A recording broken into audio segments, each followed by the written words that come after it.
Halo anak-anak, apa kabarnya hari ini? Pembelajaran hari ini mengenai teks biografi, tentu kalian tahu apa itu biografi. Marilah kita simak penjelasan berikut. Kompetensi dasar yang akan kita pelajari hari ini, yaitu 3.14. Menganalisis butir-butir penting yang dapat diteladani dari teks biografi berkaitan dengan bidang pekerjaan. Tujuan pembelajarannya, yaitu melalui kegiatan pembelajaran dengan model pembelajaran Discovery Learning, peserta didik dapat mengidentifikasi butir-butir peristiwa, dan mengungkapkan kembali hal-hal yang dapat diteladani dari tokoh yang terdapat dalam video biografi, dengan rasa ingin tahu, tanggung jawab, dan komunikatif selama proses pembelajaran. Sebelumnya kita pahami terlebih dahulu apa itu teks biografi. Teks biografi adalah teks yang berisikan kisah suatu tokoh dalam mengarungi kehidupannya. Teks ini ditulis oleh seseorang agar tokoh tersebut dapat diteladani banyak orang. Penulisan kisah hidup tokoh mencakup permasalahan yang pernah dihadapi maupun kelebihan-kelebihan tokoh yang dapat menginspirasi. Ciri-ciri teks biografi. Pertama, teks biografi harus berisi tentang fakta dari pengalaman hidup dari tokoh. Kedua, teks biografi memiliki bentuk penyajian narasi atau penceritaan. Ketiga, teks biografi menceritakan peristiwa penting yang pernah dialami tokoh dalam hidupnya, sehingga pembaca mendapatkan inspirasi, motivasi, dan tentunya teladan bagi kehidupannya. Jenis teks biografi berdasarkan sisi penulis. 1. Autobiografi, suatu riwayat hidup yang ditulis sendiri oleh tokoh tersebut. 2. Biografi, suatu bentuk teks yang berisi mengenai kisah atau cerita suatu tokoh dalam mengarungi kehidupannya.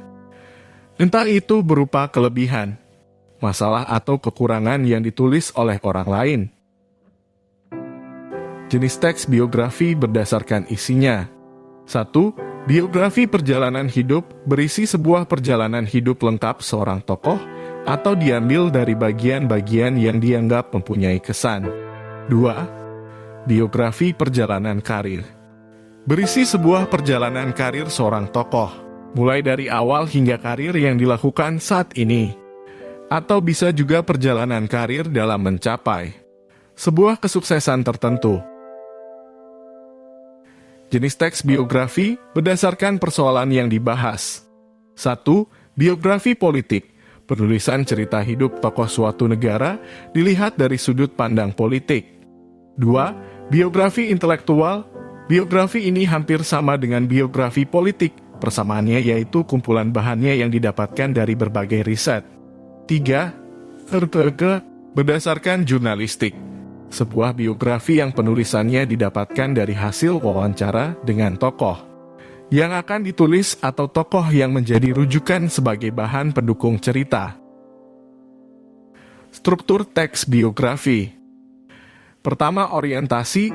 Tahap ini adalah bagian pengenalan suatu tokoh, berisi gambaran awal tentang tokoh tersebut di dalam teks biografi.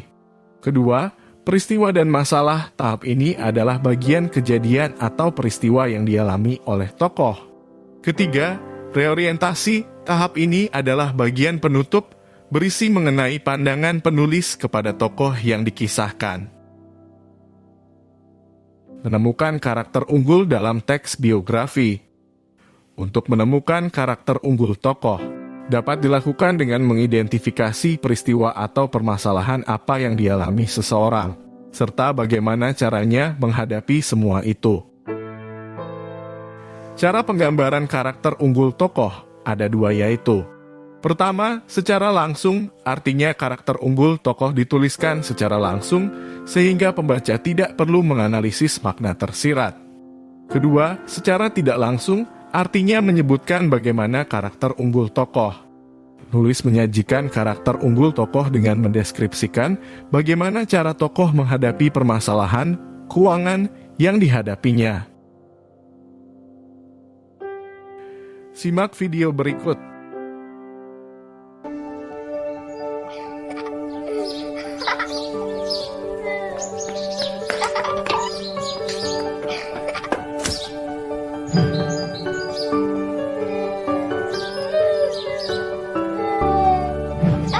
Saya, Joko Widodo.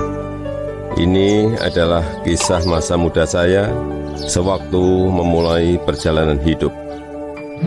Ini saya waktu kecil. Saya berasal dari kota Solo, Jawa Tengah. Saya anak sulung dari 4 bersaudara. 3 adik saya semuanya perempuan. Saya berasal dari keluarga biasa. Kami berulang kali pindah rumah kontrakan, rumah sederhana yang mampu dibayar Bapak untuk tempat tinggal kami sekeluarga. Bapak berjuang untuk hidup kami dengan berjualan bambu dan kayu di pasar. Ibu sangat gigih membantu Bapak. Setelah selesai masak dan membereskan rumah, ia segera pergi ke lapak dagang Bapak untuk membantu mengikat bambu dan kayu. Mereka melakukan itu semua demi anak-anaknya untuk bisa sekolah. Mereka meyakinkan saya bahwa sekolah akan mampu mengubah hidup saya. Perjuangan dan usaha Bapak sangat menginspirasi saya. Usaha Bapak berjalan baik, dagangan makin laku, dan saya tahu Ibu mulai punya uang. Saya pun mulai nakal waktu itu. Saya sering iseng memanggil pedagang makanan apa saja yang lewat dekat rumah. Tukang siomay, tukang bakso, tukang jajanan pasar. Ibu pun terpaksa membayar apapun yang saya pesan. Suatu kali saya asal manggil saja, ada tukang lewat di depan rumah. Saya pikir jual kue pasar, ternyata tukang arang. Ibu muncul sebelum saya sempat berlari. Terpaksa ibu membelinya dan langsung menyodorkan bungkusan berisi arang untuk saya makan sambil berkata, "Ayo makan, habisin ya, kamu kan yang kepengin jajan." Suatu hari, kami kena gusur pemerintah daerah karena daerah rumah kami akan dibangun fasilitas kota. Kami sekeluarga terusir begitu saja tanpa ada perhatian di mana kami akan tinggal. Kejadian ini membuat kami sekeluarga sangat terpukul. Kami terpaksa menumpang di rumah paman.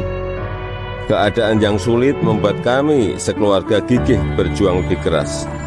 Bapak menjadi sopir angkutan umum. Setelah sekolah, saya membantu ibu berjualan di pasar meneruskan usaha Bapak. Kami sekeluarga menjalani hidup tanpa mengeluh dan saling mengalirkan energi positif. Bersama-sama kami berjuang untuk tidak lagi menumpang. Kerja keras tidak pernah sia-sia. Bapak bisa membuka bengkel usaha kayu. Setelah beberapa tahun, akhirnya uang bisa terkumpul untuk membeli rumah sederhana. Tahun 1980, akhirnya saya memutuskan untuk kuliah di jurusan Teknologi Kayu, Kehutanan UGM. Saya memilih jurusan tersebut agar saya dapat belajar lebih mendalam tentang perkayuan. Saya ingin mengikuti jejak Bapak, ingin membangun bisnis kayu Bapak menjadi besar. Ini saya gondrong waktu kuliah, dan saya suka banget dengerin musik dadas. Dari Nazareth, Queen, Metallica, Judas Priest, Guns N' Roses. Saya juga hobi banget naik gunung. Gunung Lawu, Gunung Merapi, Gunung Merbabu, Gunung Kerinci, sudah saya daki. Menginjak masa penulisan skripsi di dekat akhir kuliah, saya sudah agak kalem. Akan menginjak dunia kerja, saya memutuskan untuk lebih serius. Saya bertemu dengan gadis bernama Iriana. Dia teman adik saya yang sering main ke rumah. Pertama curi-curi pandang, lama-lama jadi jatuh cinta. Iriana orangnya sederhana, dan itu yang saya suka. Pacaran waktu itu berat di ongkos tapi ringan di hati. Saya naik bus penuh sesak, bolak-balik Jogja Solo demi bertemu Iriana.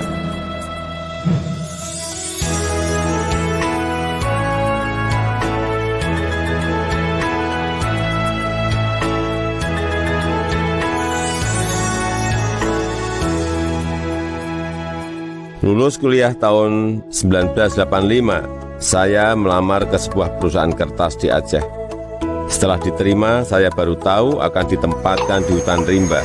Pekerjaan saya adalah mempersiapkan persemaian pinus untuk kemudian ditanam di lapangan di hutan-hutan yang gundul.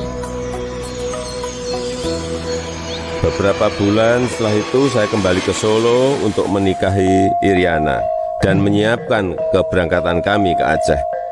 Masa awal pernikahan kami berada di dalam hutan rimba selama 2,5 tahun.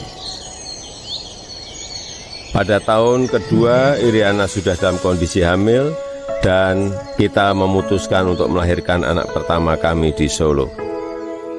Kembali ke Solo, mulai ikut paman bekerja di pabrik mebel untuk mencari pengalaman.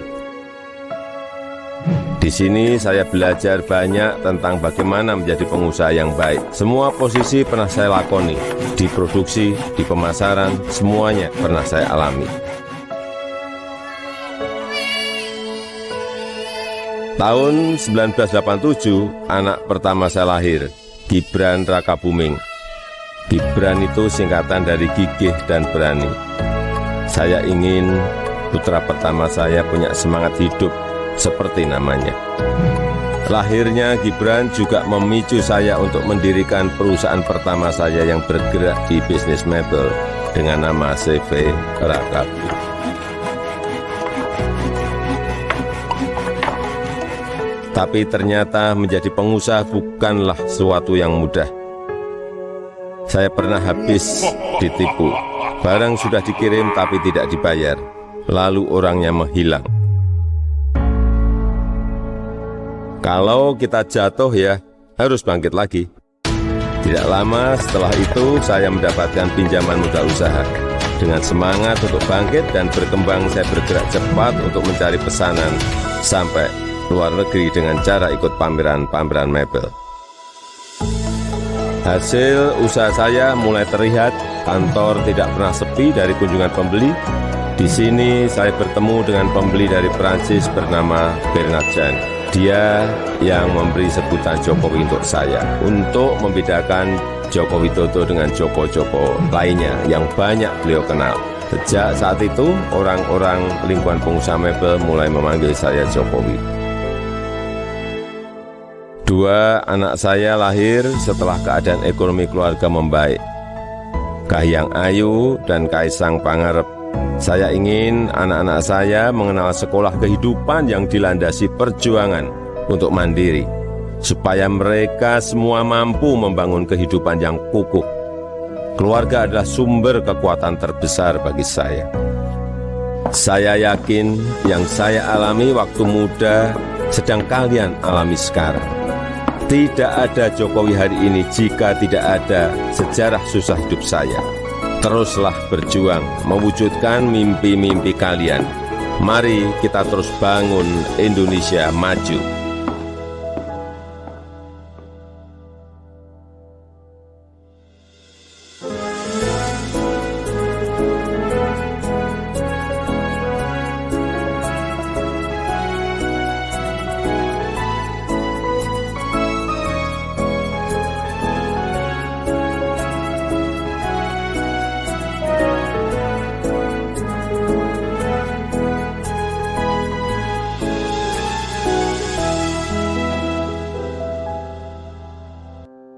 Setelah kalian menyimak video tersebut, jawablah pertanyaan berikut.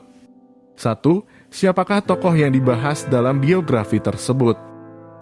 2. Permasalahan apa yang dihadapi tokoh tersebut? 3. Bagaimana cara tokoh tersebut memecahkan permasalahan hingga mencapai keberhasilan?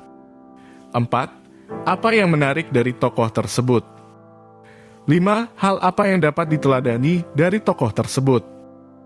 6. Mengapa teks tersebut disebut biografi?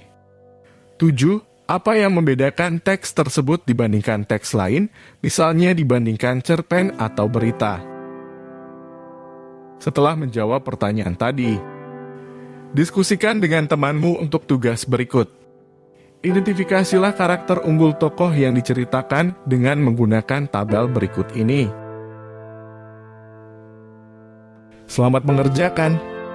Dan terima kasih